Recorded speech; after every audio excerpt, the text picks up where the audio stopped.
Hello Sagittarius, Sun, Moon, Rising, and Venus signs. Kamusta kayo? Sana po'y nasa mabuti kayong kalagayan. Welcome back po sa Star Tarot.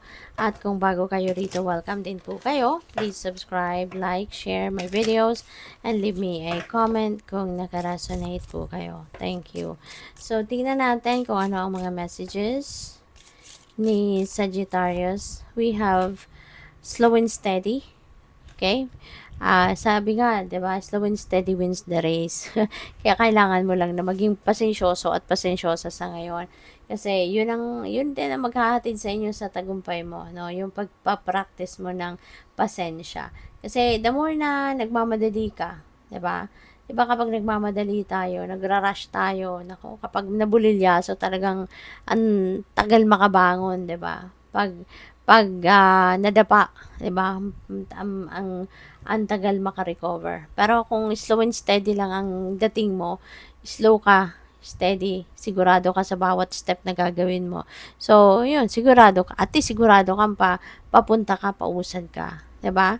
Kasi kung mabagal lang ang galaw mo, madapa ka man, 'di ba? Mabilis ka makakabangon kasi ano lang maaring ah, mababaw lang kumbaga yung pagkakadapaan mo just in case, 'di ba? Kaya patience is key. Okay? Yun ang panawagan sa inyo dito. Matuto kayong magpasensya. Matuto kayong, alam mo yun, matuto kayong magantay, no? So, what else? We have epiphany. Yan, cycles repeat until the lesson is learned. Diba? Talagang, yan, parang karmic cycle siya. Na paulit-ulit yan. You know, paulit-ulit na mangyayari yan hanggat hindi mo na pipick up kung ano yung lesson na dapat mong matutunan from that situation.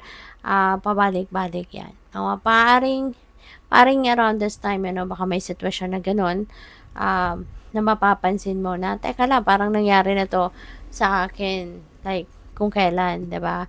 Tapos eto na naman. So, yun, maaaring mapansin mo yan. So, what else? Warrior spirit. Stand your ground. Okay? Stand your ground. Magiging palaban kayo rito, no? Yan, napipick up ko. Baka meron ditong mga inggitero at inggitera sa paligid mo.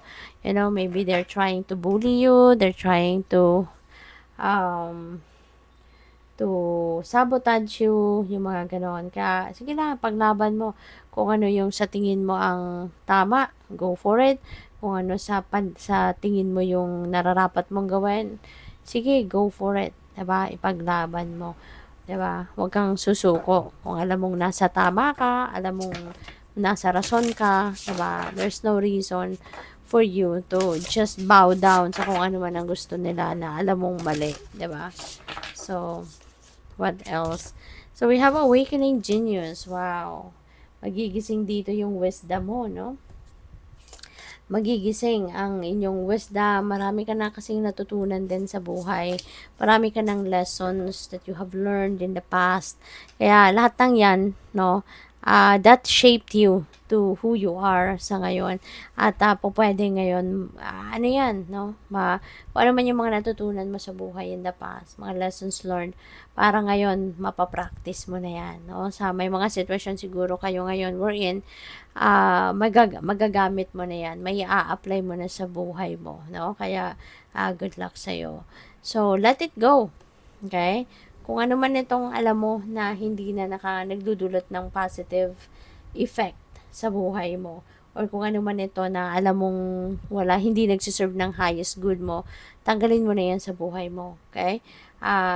It shouldn't have room anymore in your life kasi nagsasayang ka lang, 'di ba? It's just a waste of kumbaga, it's just a waste of time and energy, 'di ba? Kung pagtutuunan mo pa 'yan ng pansin, 'di ba? Kaya whatever it is, no, or whoever it is, just release it. No, release it, just let it go. And that person or whatever that is, bagay man yan or situation, doesn't deserve your time, effort, and energy anymore. Release them. Okay? So that you can welcome something new sa buhay mo. Kasi po pwedeng meron na nag-aantay, 'di ba? Maring marami ng opportunity ang nakabantay, no? Na mag-let go ka lang, no? Kasi for you to be able to welcome something new in your life, you need to release something. 'Di ba? Lalo-lalo na yung mga negativity, lalo-lalo na yung katulad nito, no, na mga bagay na stagnant na lang, basura na lang sa buhay mo, kailangan mo na talagang tanggalin 'yan, no? So, your next message is wish upon a star. Okay? So, wish upon a star. Kung mayroon kayong access ngayon sa sky, sige, labas kayo or kahit sa bintana ninyo, tumingala kayo, 'di ba? Sa sky and mag-wish kayo, no? Kapag may nakita kayong star, mag-wish kayo. Or kung hindi man, magagawa nyo din, close your eyes, no, wherever you are, close your eyes, at saka imagine ninyo na mayroong sky, dark sky, may mga between, na pumili kayo ng isang malaking between, ano, na may imagine ninyo, at mag-wish kayo. You know, sincere na wish ito. Kung ano man yung pinaka hinahangad ninyo sa buhay ngayon, ano man yung pinakagusto ninyong mangyari sa buhay mo, sige, sabihin mo sa Divine Universe. Kasi feeling ko dito, kaya hinihingi ng universe ang pagkakataong ito, no, na mag-wish kayo because maybe He is already ready, you know, to help you. He is ready to, to make things happen for you. Gusto lang niyang malaman kung ano talaga yung pinaka-wish mo, ano yung pinaka-gusto mo, kumbaga. Okay? So, good luck. So, tignan natin kung ano pa ang mensahe para sa'yo, Sagittarius.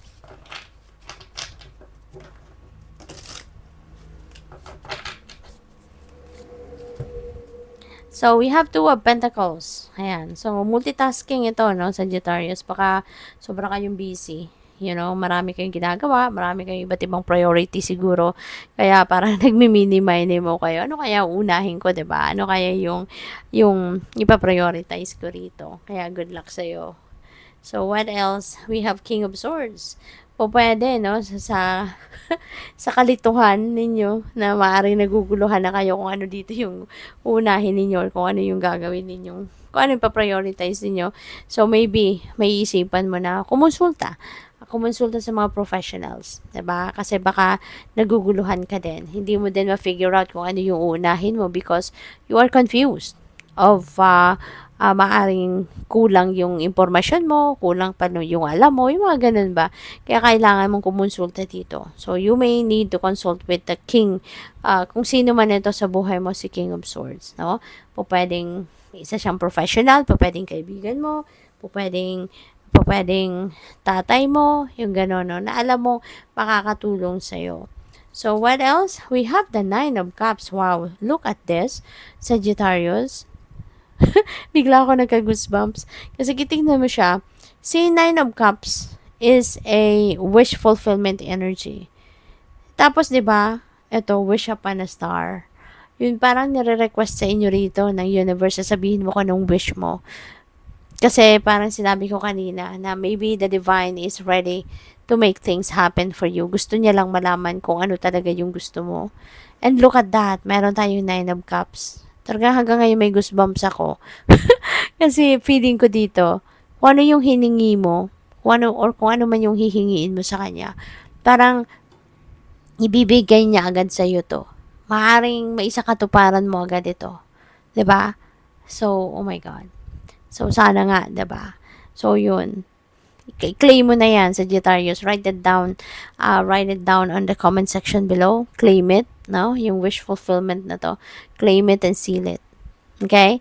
So, nako, hanggang ngayon naka-goosebumps pa rin ako, Sagittarius. Talagang siguro, no? Siguro this is the time, no? Siguro hindi magtatagal. Hindi magtatagal at baka isa katuparan na ng Divine Universe kung ano man itong winish mo. Okay?